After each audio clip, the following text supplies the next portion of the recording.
예, 반갑습니다. 비가 좀 풍성하게 내려주셔서 정말 하나님께 감사합니다. 어제 아침에는 형제들하고 같이 한강에 가서 기도하러 갔는데요. 한 7시에 갔는데, 7시에 가니까 마라톤을 뛰시는 분들이 와 계시더라고요. 근데 마라톤 뛰기 전에 초코파이를 하나씩 먹나봐요. 근데 기도하러 갔는데 왜 이렇게 크게 먹고 싶은지,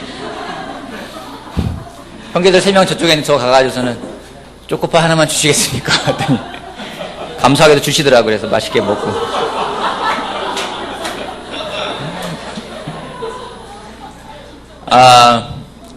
지난주에는 성벽 재건을 위해서 우리들에게 필요한 것 중에 하나가 용기다라는 말씀을 같이 나눴습니다.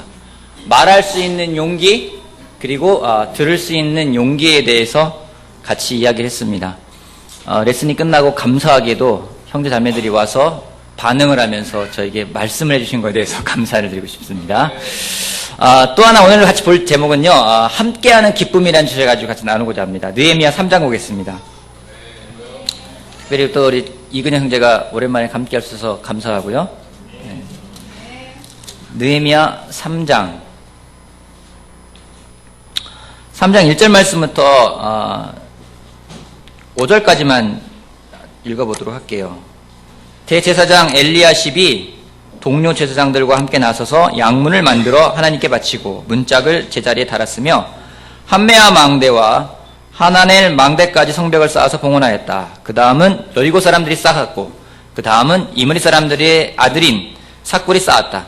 물고기 문은 하스나의 자손이 세웠다. 문틀을 얹고 문짝을 달고 빗장과 빗장 둔대를 만들어 달았다. 그 다음은 하코스의 손자여 우리아의 아들인 무레못이 보수하였고 그 다음은 무세사벨의 손자여 베레가의 아들인 무슬람이 보수하였으며 그 다음은 비아나독의 아들인 사독이 보수하였다. 느헤미야를 읽으면서 좀 여러 부분에서 좀 되게 흥분이 되는 구절들이 있는데 저는 느헤미야 3장을 읽을 때 참 기쁨을 감추지 않을 수가 없습니다. 여러분 성경을 읽으면서 이렇게 성경 읽다 보면은 여러분도 모르게 이렇게 흐뭇해지고 뭔가 기뻐지게 되는 그런 장들이 있습니다.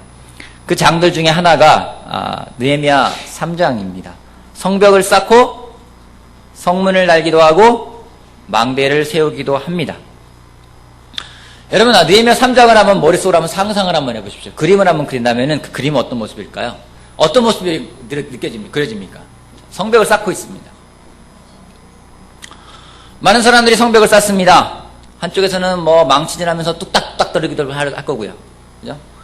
한쪽에서는 땀을 흘리면서 흙을 나르는 사람도 있을 것이고요. 누구는 벽돌 나르기도 하고, 누구는 대패질 할지도 모르겠어요. 톱질 할지도 모르겠습니다. 또 아이들은 여기저기 뛰어다니겠죠. 그죠? 그리고 어른들은 뛰어다니는 아이들한테 조심하라고 이야기를 할 거기도 하고요. 또 아이들한테 소리 지르는 어른도 있을 것이고요. 또 아이들이 놀라는 모습도 있을지 모르겠습니다. 하지만 여러분 그런 모습 가운데 느껴지는 것은 슬픔입니까? 절망입니까?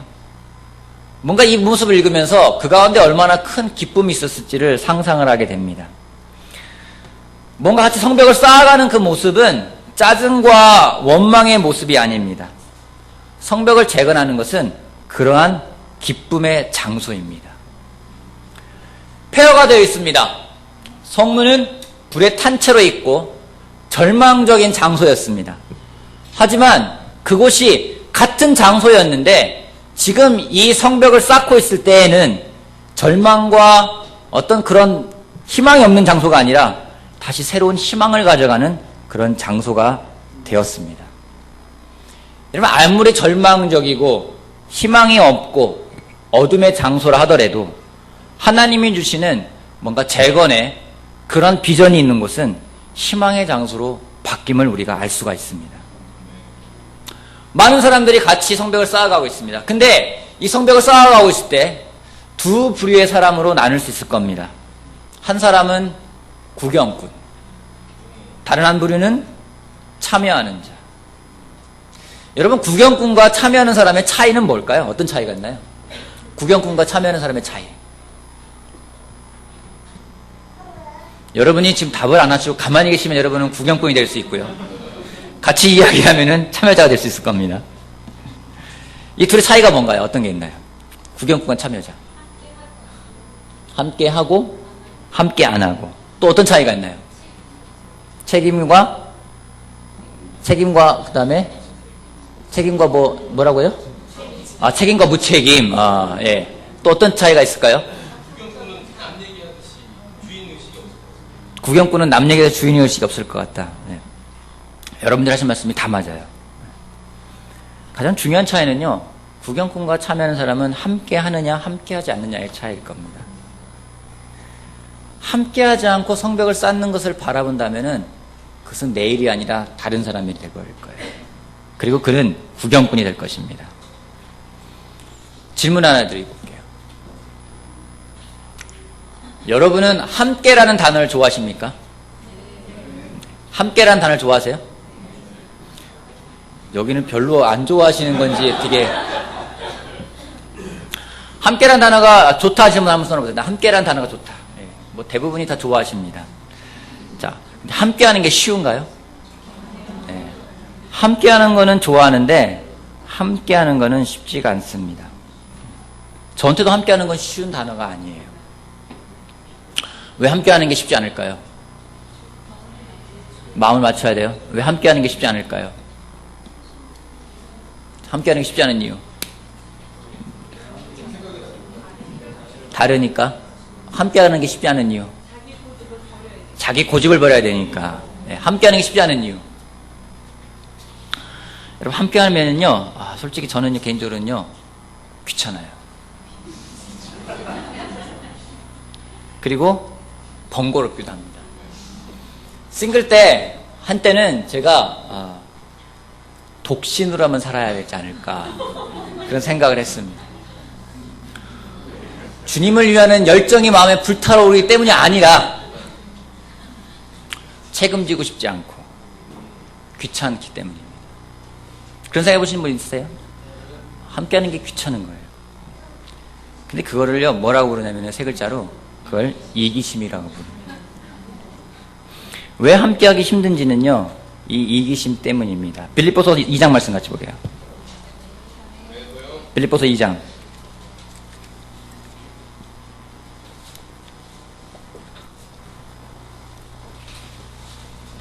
3절 말씀 같이 볼게요. 2장 3절 말씀 한 목소리로 같이 읽어봅시다. 빌립보서 2장 3절 말씀. 빌립보서 2장 3절 말씀을 같이 한 목소리로 읽어봅시다. 자, 시작. 무슨 일이든지 경쟁심이나 허영으로 하지 말고 겸손한 마음으로 하고 자기보다 서로 남을 낮게 여기십시오. 무슨 일을 하든지 경쟁심이나 허영으로 하지 말라고 표현되어 있습니다. 경쟁심을 다른 버전에 보면은요, 다툼이라는 표현으로 되어 있습니다. 또 경쟁심을 다른 버전에 보면은요, 이기적인 야망이라고 표현되어 있습니다. 또 한 부분에서는 이기심이라고 표현되어 있습니다. 그러기에 이 말씀은 무슨 일을 하든지 이기심이나 허영으로 하지 말라라고 말을 해도 과언이 아닙니다. 경쟁한다는 것은 나의 유익을 더 구하기 위해서 하는 그런 마음들을 말하기 때문에 이기적인 야망이라는 표현을 쓰기도 합니다. 실제로 헬라어에서는 다툼이라는 말하고 이기심이라는 말을 하고 동의어로 보고 있습니다. 다툼이라는 것은 이기심이란 자기 중심적인 생각입니다. 이기심에서 나기 때문입니다. 나의 유익을 구하고자 했기 때문에 다툼이 발생하는 겁니다. 여러분 언제 다투게 됩니까? 서로 의견이 다를 때, 욕심이 다를 때. 때로는요, 다투기 싫기 때문에 함께하길 원하지 않을 때가 있어요. 함께하면 다툴 것 같아. 그래서 난 함께하고 싶지 않아. 그것 또한 깊은 내면 속에 무엇이 있는지 마음속에 나를 원하는, 나를 유익을 구하고자 하는 이기심이 있기 때문에 함께하지 않을 때가 있습니다. 우리는 함께하는 것이 쉬운 존재들은 아닙니다. 그럼에도 불구하고 성경은 우리가 계속해서 함께하는 것을 강조를 하고 있습니다. 잘하는 구절인데 전도서 4장 말씀 보겠습니다. 전도서 4장. 전도서 4장.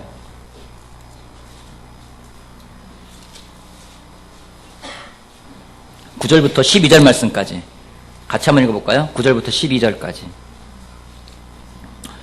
9절부터 12절, 4장 9절 시작. 혼자보다는 둘이 더 낫다. 두 사람이 함께 일할 때에 더 좋은 결과를 얻을 수 있기 때문이다. 그 가운데 하나가 넘어지면 다른 한 사람이 자기 동물을 일으켜줄 수 있다. 그러나 혼자 가다가 넘어지면 딱하게도 일으켜줄 사람이 없다. 또 둘이 누우면 따뜻하지만 혼자라면 어찌 따뜻하겠는가. 혼자 싸우면 지지만 둘이 힘을 합하면 적에게 맞설 수 있다. 세 겹줄은 쉽게 끊어지지 않는다. 여러분 솔직히요, 함께하는 기쁨을 찾아봤던 사람은 혼자 하는 것이 얼마나 외롭고 고독한지를 알게 됩니다. 개인적으로 아내가 한 2주 동안 그 미국의 프리틴 캠프를 참석하는 바람에 혼자 있게 됐어요. 여러분, 집에 혼자 들어가는 거 정말 싫어요. 남들은 뭐 혼자 있으니까 좋지 않겠느냐, 절대로 하고 싶지 않은 그런 기억들입니다. 삼겹줄은요, 여러분, 쉽게 끊어지지 않는다고 표현되어 있습니다. 하나님은 우리가 함께하기를 원합니다. 단지 그게 그냥 함께하는 목적이 아니라 하나님이 우리한테 주신 비전을 이루어가기 위해서 그거는 혼자 할 수 있는 게 아니라 그거는 함께할 때만이 가능한 거라는 겁니다. 여러분, 우리는 또한요, 그 비전을 위해서 이 자리에 함께 모여 있는 겁니다.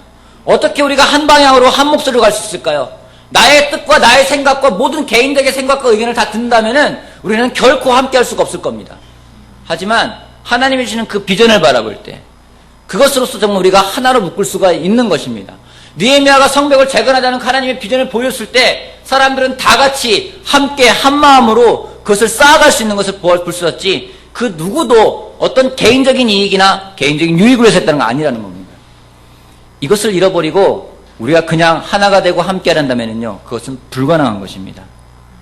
그 비전은 하나님이 주신 것이고 그 비전으로 하나가 될 수 있고 그 비전을 함께 했을 때 그 비전은 또한 이루어짐이 하나님이 우리에게 주시는 겁니다. 초대교회의 생명력은 함께하는 데에 있었습니다. 사도행전 2장 말씀 볼게요. 사도행전 2장.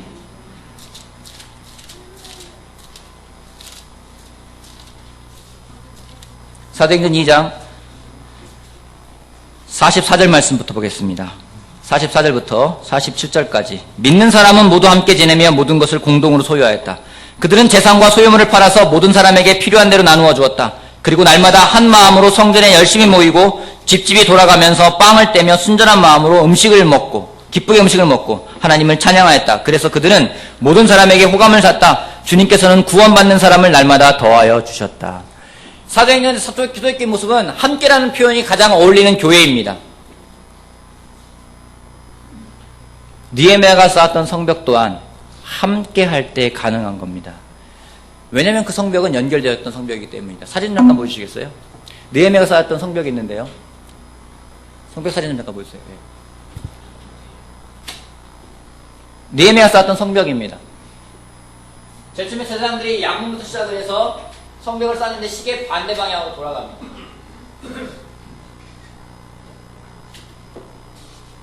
성벽이 연결되어져 있나 연결되어 있지 않나요? 성벽을 그냥 일자로 딱 쌓아버린 게 아닙니다. 성벽은 성전을 보호하기 위해서 성전을 중심으로 둘레를 다 쌓았습니다.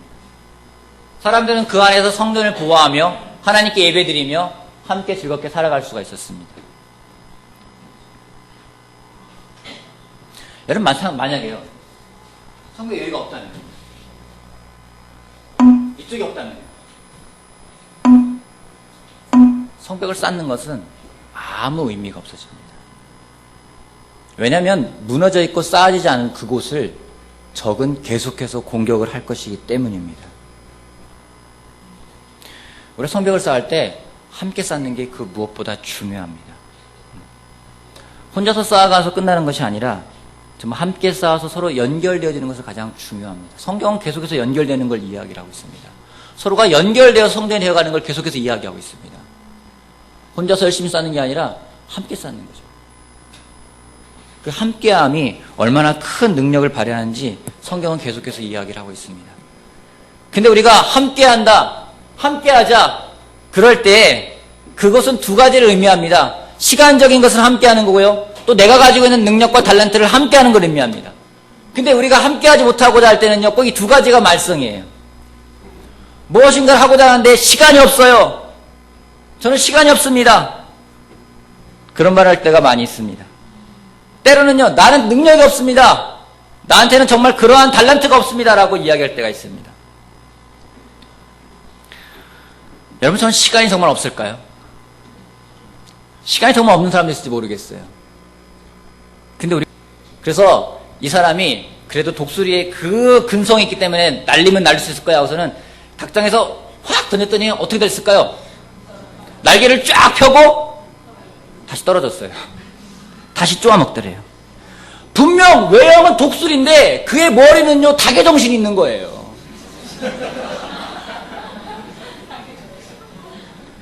그러니까 독수리가 독수리의 역할을 못해요. 분명 하나님은 독수리는 저 높은 창공을 나르면서 정말로 위험 있게 날아야 되는데 그 닭 우리 안에서 닭처럼 쪼아먹으면서 그렇게 지내고 있는 거예요. 이 학자가 그 독수리를 잡아가지고 다시 산에 올라갔답니다. 높은 산에 올라가가지고 정말 그곳에서 태양을 바라보게 하고 독수리를 다시 날렸대요. 독수리가요 날개를 펴고 창공을 날았다는 겁니다. 그때서야 독수리가 본연의 정신을 다시 찾을 수 있다는 거죠. 여러분, 하나님은 우리를 독수리로 만들었습니다. 성경에 우리를 비유하는 동물 중에 하나가 독수리입니다. 하나님에게 희망을 두는 자는 독수리가 날개치는 것 솟아오르도 올라갈 거라고 이야기를 하고 있어요. 근데 사탄은 우리를 자꾸만 너희는 독수리가 아니야, 너희는 닭이야, 자꾸 머릿속에 닭의 정신을 놓아요. 너희는 여기 우리 안에 있으면 돼, 거기 쪼아먹기만 하면 돼. 자기를 비하하게 되고요, 자기 연민에 빠지기도 하고요, 뭔가 못하는 것에 포함되어 있습니다. 한 사람이 그러다가 우리 삶의 못을 빼야 된다고 이야기를 하고 있어요. 어떤 못이냐? 못해먹겠다, 못 살겠다, 나는 그거 못해. 삶의 못이 너무 많아요. 제 삶에도 못이 많아요. 그 못을 빼버려야 합니다. 하나님은 우리를 독수리로 만들었습니다. 솔직히요, 시간 있고 능력 있다, 뭐 할까요? 시간 있고 돈 있고 능력 있으면은요 딴짓해요. 많은 경우 딴짓합니다. 하지만 우리한테 주어진 시간이 있고 우리한테 주신 능력이 있고 그 달란트를 정말 하나님을 위해서 올바르게 사용하고 난다면은 하나님은 그걸 통해서 우리에게 정말 놀라운 기적 같은 일들을 보여주실 겁니다. 느헤미야 성벽을 쌓은 사람들은 무명의 사람들이 아닙니다. 그들의 이름은 다 기록되어 있습니다. 또 하나 거기에 정말 나오는 내용들은요, 누가 쌓고 그 다음은 누가 쌓고 그 다음은 그 다음은 그 다음이란 단어가 30번이 나옵니다. 한 사람이 쌓은 게 아니에요. 누가 여기부터 여기까지 쌓고 그 다음은 누가 쌓고 연결되고 그러기에 그들의 이름은 다 기록되어 있었습니다. 그들은 함께 참여하는 사람들이었습니다. 여러분, 구경꾼은요 재밌을 수 있어요. 구경하는 건 재밌습니다. 부담도 없어요. 그냥 지켜보면 되기 때문에요. 하지만 참여하는 사람은 기쁨이 있습니다. 그 기쁨은 함께 참여할 때 느낄 수 있는 것입니다. 주님이 마지막 날에 말씀하십니다. 잘했다, 착하고 충성된 종아, 그러게 너는 주인의 기쁨에 참여하라고 이야기하고 있어요. 착하고 충성된 종이 누릴 수 있는 것은 주인의 기쁨에 함께 참여하는 겁니다. 여러분, 구경꾼은요 그 기쁨에 참여할 수가 없습니다.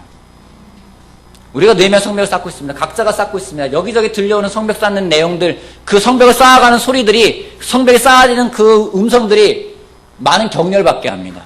많은 감동을 줍니다. 정말 쉬지 않고 무엇인가 해나가는 모습들이 참 저는 격려가 됩니다. 여러분, 그 기쁨에 같이 참여하는 우리 모두가 되길 바라겠습니다. 그냥 구경하면서 그래 얼마나 잘 사나 보자, 그래 튼튼하게 샀나 보자, 아 여기는 좀 금이 간 것 같아, 그게 아니라 같이 참여한다면은요 그 기쁨에 우리가 참여할 수 있을 거라 저는 생각을 하게 됩니다. 여러분, 기억합시다. 하나님은 우리에게 시간도 주셨습니다. 우리에게 능력도 주셨습니다. 우리를 독수리로 창조했습니다. 그 독수리의 마음을 가지고 창공을 나르며 비상하며 정말 하나님이 주시는 그 마음 주신 것들을 마음껏 누리는 우리가 되길 바라겠습니다. 그럴 때 그 기쁨이 무엇인지를 같이 알게 될 거라 저는 확신을 합니다. 그런 기쁨에 참여하는 우리 모두가 되길 바라면서 말씀 마치겠습니다.